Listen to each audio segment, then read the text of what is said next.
And so welcome back to another one, you guys. If you are new to the channel, my name is Andrew with Younger Toyota in Hagerstown, Maryland. For more information on our inventory, please feel free to check out the link in the description box below. So today we're in the brand new 2025 Toyota RAV4 Hybrid because all-wheel drive comes standard. You get excellent fuel economy, amazing reliability, of course, and there's actually one interesting change for the 2025 model year as well. So ultimately in this video, we will be testing out and going over everything about this one, from acceleration to braking, steering feel, ride quality, sound system, exhaust clip, all that fun stuff. So having said all of that, what do you guys say? Let's just go ahead and jump right into it. And as always, let's start with pricing. And so as you can imagine, there are several different trim levels for the 2025 RAV4 Hybrid. You got the LE starting at $31,900, which is a $425 bump from the 2024 model year. XLE for $33,410, XLE Premium for $36,300, Woodland Edition for $35,120. You got the SE for $34,595, XSE for $37,560, and lastly the Limited going for $40,205. But to make things a bit simpler, regardless of the trim level that you go with, the power plant is going to be the same, which is nice. 2.5 liter naturally aspirated inline 4-cylinder. You get two electric motors with that, putting out a combined 219 horsepower, 163 pound-feet of torque. That power is going to be sent to all four wheels through a continuously variable transmission. When it comes to the 0 to 60 time, it's going to come in at approximately 7.3 seconds. That's plenty respectable on paper there.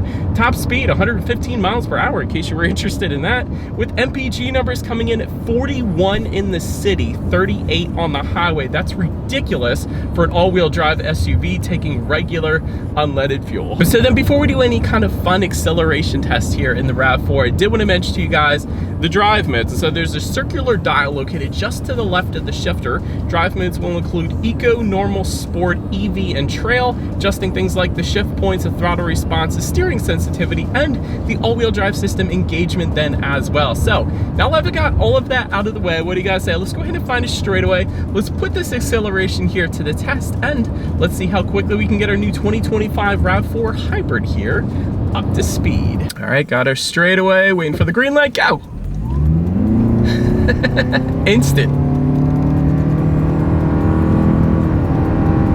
There's nothing wrong with that. That's quite a nice acceleration. The cool thing about having electric motors is it is an instant acceleration. So naturally aspirated engines typically give you a pretty instant acceleration to start with, but you throw some electric motors paired up with that, and it's brilliant. It's like an electric vehicle basically when it comes to the acceleration. It's definitely no kind of lag, like turbo lag or anything like that, because it's not turbocharged. So that's a wonderful acceleration. I love that. But to go along with that acceleration, as always, braking is equally important. And so up front, you will find 12-inch ventilated front discs. In the back, 11.1-inch solid rear discs. As far as that 60-0 stopping distance goes, it comes in at 133 feet, which is kind of average or below average, I guess you could say, as far as paper goes. So as far as the braking feel goes, it's actually nice. Forget the number. I don't care about the number. That's a pretty firm braking feel.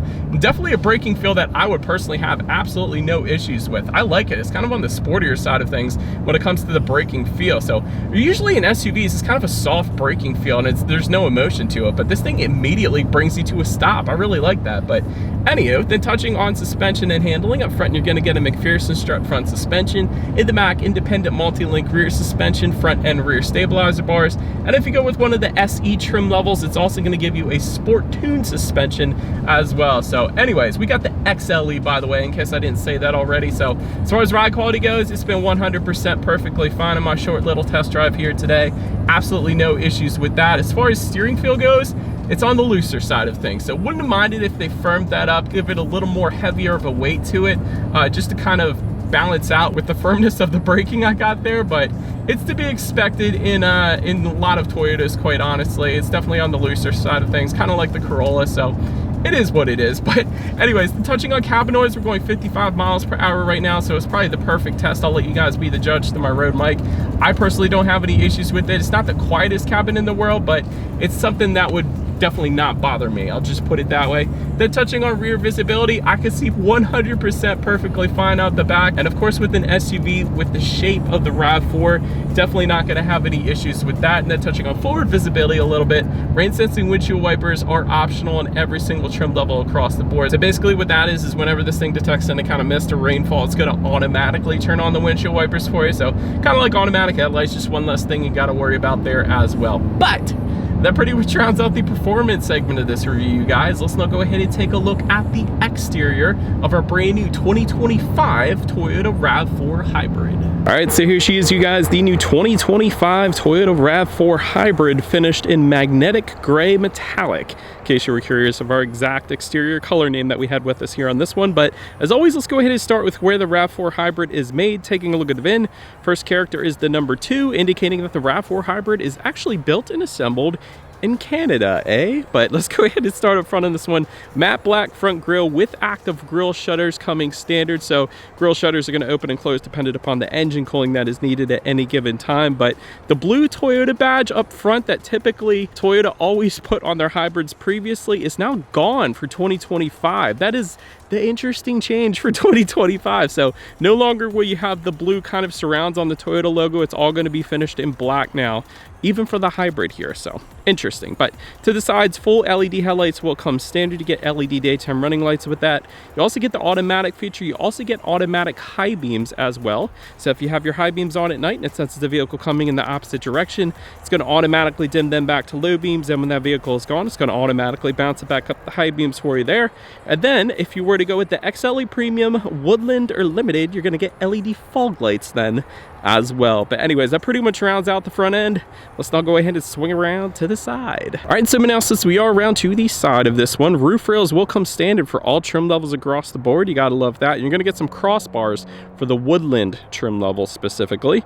Rear privacy glass coming standard for all trim levels yet again. There's some chrome upper window trim again for all trim levels.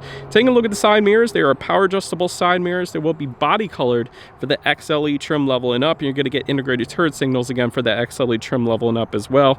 Then taking a look down at the wheel setup, of course they're going to differ dependent upon the trim level yet again. 17-inch alloys for the LE and XLE trim levels, 18-inch alloys for the XLE Premium, SE, XSE, and Limited, and then 18-inch bronze alloys. That looks stinking cool if you guys have ever seen that one for the Woodland trim level. But anyways, that pretty much rounds out the side. Let's now go ahead and swing around to the back. All right, so now since we are around to the back of this one, all the way to the top, body colored shark fin antenna. Just below that, rear spoiler with an integrated brake light. Just below that, you got the rear window wiper. LED taillights actually do come standard for all trim levels across the board. You gotta love that. In case you wander onto a lot on a Sunday, there is trim level badging found on the rear lift gate. So that is how you're gonna go ahead and know what trim level you were specifically looking at, I suppose. And then just below it all, there are dual exhaust outlets with chrome tips. They actually look pretty darn good. I'm glad Toyota didn't tuck those away because I like the look. But anyways, I do believe you guys know what we have to do next here. As always, here is that exhaust clip.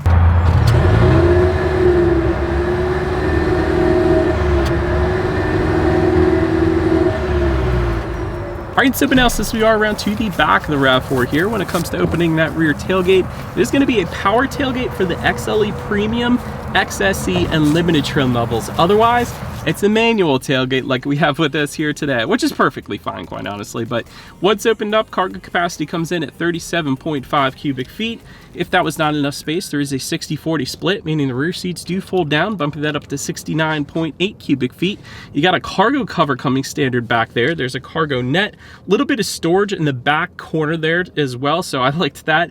LED cargo lighting. You very rarely find LEDs in the cargo area, so I was a big fan of that. Got some chrome plated tie down anchors. There's actually a 12-volt power outlet back there as well. Then if you were to lift up underneath of that cargo floor, you will find a spare tire, which you guys know I always love to see personally. But then making our way up to the rear legroom, that comes in at 37.8 inches. For reference, I'm an even 6 feet tall. This is how much space I had in the back seats there. There is a rear center armrest with cup holders coming standard for all trim levels across the board. Rear ventilation, also all trim levels across the board will get that. Dual rear USB charging ports for the XLE trim level and up. That's the sweet spot. That's why we got it with us here today. You gotta love that. And then heated rear seats are gonna be optional on the Limited trim level in case you wanted those. But then making our way up to the front seats, manually adjustable cloth seating for that LE trim level. Power driver seat for the XLE trim level and up. That worked plenty fine. You get power lumbar with that, by the way, as well. Softex upholstery for the XLE Premium trim level and up. Heated front seats for the XSE trim level and up, and then ventilated front seats for the Limited. Overall, as far as seat comfort goes, It's basically the same seats as the Corolla, so it's perfectly fine for me. Toyota and Lexus always have done a wonderful job with their seat comfort, so absolutely no issues there. But now let's go ahead and take a look at the steering wheel. It is tilt and telescoping. It is manually adjustable. It is going to be leather wrapped though for the SE trim level and up, and then a heated steering wheel is going to be optional. The 10-2 grips are kind of on the small side of things, but again, identical to the Corolla, so I don't have any issues there either. But now let's go ahead and take a look at the startup. So this is kind of interesting. You got your Toyota RAV4 specific badging on the one side. When you flip it over, probably the most basic key in existence right now, which means if you lose it in like Ocean City, Maryland or something, it's not going to cost much to replace. But very basic key. But it is all keyless entry though, with a push button start. For the XLE premium trim level and up, it's going to be optional on some of the other trims like we have today. But anyways, I'm just going to put my foot on the brake and press that engine start button located just by the driver's right knee. And so once started up, as far as the gauge cluster goes, you're going to get a 7-inch digital gauge cluster for all trim levels, but the limited is going to give you a 12.3-inch digital gauge cluster. So that is not the one that we have today, but I don't mind these gauges, quite honestly. You got your fuel information to your right, got some battery information to your left. There is the digital screen front and center to control what is on that screen. There are some steering wheel mounted controls found on the left side of the steering wheel there. Tells you your average miles per gallon, how many miles you have left until you hit empty. Outside temperature, trip A, trip B. Of course, when you change the drive modes, it's going to kind of adjust the colors of the gauges in the center there as well, which is always nice. So I don't have any issues whatsoever when it comes to the gauge cluster. But now let's go ahead and take a look at overall interior quality. If you wanted a power moonroof that we don't have with us here today, you're going to have to go with the XLE Premium, Limited, or one of the XSE trim levels. So that's how you're going to go ahead and get that. LED interior lighting does come standard for all trim levels across the board. I like that. You also have an overhead sunglass holder coming standard up top there as well. Wireless phone charger is going to be optional. Blue ambient lighting for the limited trim level then. But overall, I think the interior quality, it was okay. It was enough to satisfy me. I'll just put it that way. Just above the passenger side glove box, I like this little shelf system where the passenger can store some stuff there if they wanted to. Just in front of the shifter, you got a little bit more storage, a 12-volt power outlet, USB charging port. Behind the shifter, you have your dual cup holders, and then within the center armrest, there's a decent amount of storage in there. You got a couple USB charging ports in there as well. I like the brown contrast stitching going through the light leather here on the dash. I think that looks pretty darn good. Overall, like I said, perfectly fine for me. I didn't have any issues. But now let's go ahead and take a look at the infotainment screen here. Let me turn this on real quick. It is an 8-inch color touchscreen display for all trim levels, but the XSE and limited trim levels, because if you were to go with one of those two, you're going to get a 10.5-inch color touchscreen display. But either way, you get Bluetooth and audio streaming. Either way, you get wireless Android Auto, Apple CarPlay. You gotta love that. You could check out your driving statistics up there if you wanted to, along with your radio information. So when it comes to the sound systems, you're going to get 6 speakers for all trim levels, but the limited trim is going to give you an 11-speaker JBL sound system. So we do have the 6-speaker sound system with us here today. So let's go ahead and turn on the radio. Let's see what we got playing today, and let's test out the clarity of this one. Although that was FM radio, that actually wasn't that bad. So I've always said this with Toyota sound systems, even if you get the 6-speaker sound system, it's still pretty darn good. Like one of the best for a 6-speaker sound system, if not the best 6-speaker sound system that you can get out there. But the JBL sound system, that's going to be incredible. I had a JBL subwoofer in my first car way back in the day, and that was amazing as well. So definitely no issues with that one either. But last thing I wanted to mention to you guys on the infotainment screen is when you do put the RAV4 Hybrid in reverse, you will find a very high definition rear view camera that comes standard. It's also going to make that noise when you put it in reverse because it's a hybrid after all. The engine's not actually on when you're going at slow speed. So anyways, that as always is going to lead us into safety. And so to start, the RAV4 Hybrid is an IIHS top safety pick, so that's a heck of a start right there. Got front side curtain airbags, driver's knee airbag up front as well, front passenger seat cushion airbag. In the back, you're going to have latch, aka lower anchors and tethers for children for the rear car seats, rear child door locks, tire pressure monitoring system, but also coming standard, Toyota Safety Sense 2.5. That gives you a pre-collision system with pedestrian detection, dynamic radar cruise control, lane departure alert with steering assist, lane trace assist, and then road sign assist as well. So overall, when it comes to my final thoughts here of the RAV4 Hybrid, is this actually quicker than the non-hybrid, believe it or not. So not only are you getting a faster 0 to 60, but you're getting better MPGs than your standard RAV4 as well, which is pretty darn cool. So it makes you think, why would you want to get the regular RAV4 if you can get the RAV4 Hybrid, have it be quicker and better MPGs? I don't know, that's just me. Speaking of the MPGs, over 40 miles per gallon in an all-wheel drive SUV, that's absolutely incredible. Excellent reliability as well, that is what Toyota is known for. I remember reading about a Highlander Hybrid not too long ago in Florida going over 1 million miles. So that's absolutely incredible. That's just what Toyota is known for. And you do get 2 years or 25,000 miles of complimentary maintenance as well. I just wanted to throw that in there because I forgot to say it earlier. But anyways, let me know what you guys think of the RAV4 Hybrid in the comments section below. And so, but that is about it for this one, you guys. Thank you so much for watching. Feel free to follow Younger Toyota on social media somewhere on the screen. Be sure to hit the subscribe and the bell notification button if you're into new car reviews and all of our fun YouTube shorts we put on our channel as well. We do appreciate you guys watching more than you know, and we will see you guys all in the next video. Bye.